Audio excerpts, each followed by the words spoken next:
Holiday beers come in many forms, and while spices are usually the go-to for most recipes this time of year, I wanted to try something different. And to do that, I looked for inspiration from the big coniferous tree sitting in my living room. Ignoring the fact that this is actually a fake tree, for some reason, it was just speaking to me. And then I was struck with an idea. What about spruce beer? I've always wanted to try to make something with spruce tips, but I didn't know what style of beer would be best. So I asked my channel members, and they were pretty split between spiced ale and Doppelbock.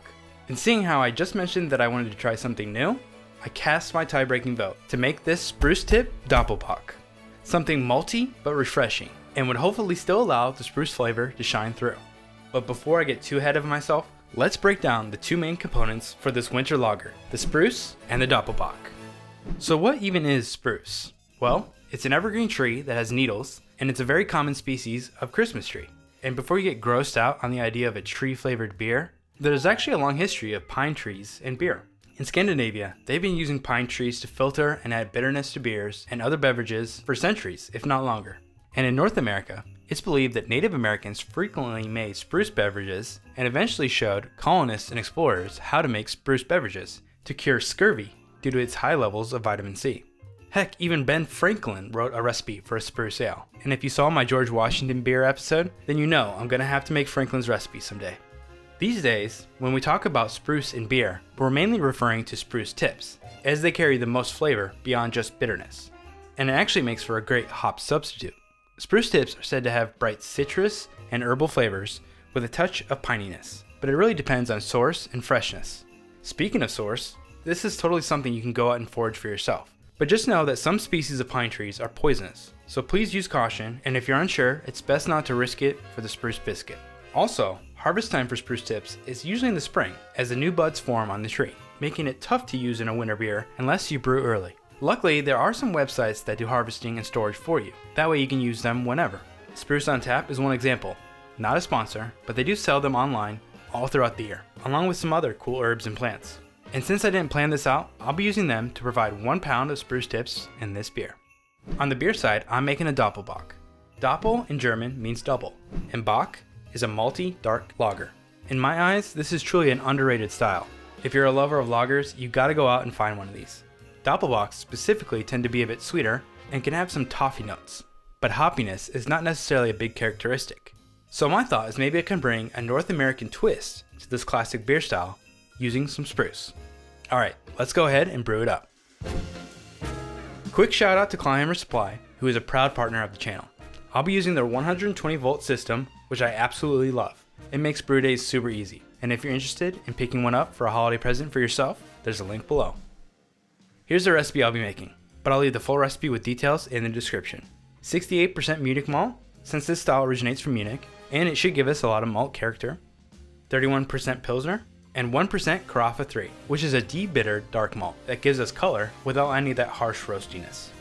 I mashed at 155 Fahrenheit for 1 hour, and the higher temp will give us a decent amount of unfermentable sugars, leaving the beer slightly sweet, but not too sweet. Then after the hour, I pulled the grains and boiled for another hour.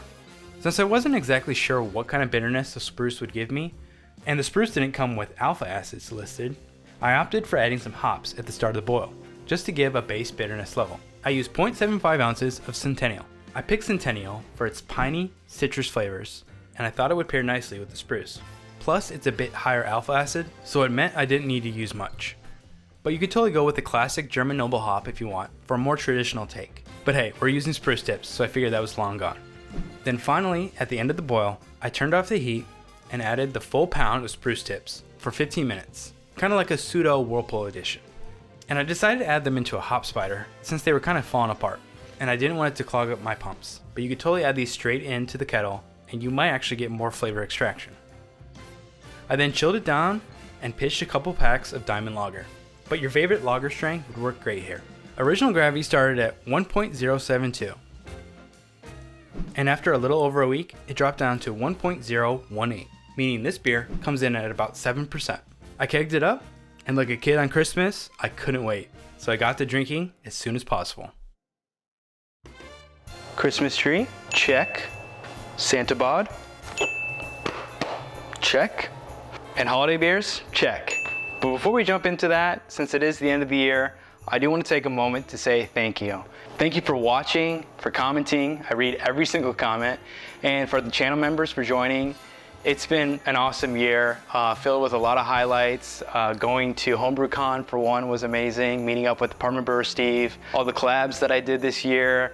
The Kefir or Kefir video did really well. And the 50,000 subscriber milestone, which is just insane. I still can't believe that there are 50,000 of you that are interested in the videos that I'm making, but I am so thankful to each and every one of you.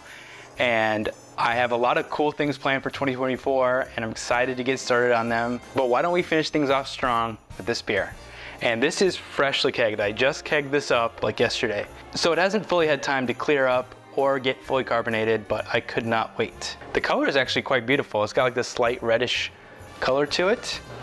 I'm not getting much on the aroma besides just like a maltiness, almost like a toast thing, but let's go in for a taste.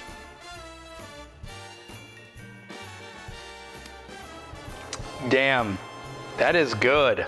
Holy cow. I'm like really amazed with this. This is my first Doppelbock and my first time using spruce tips, but this is really good.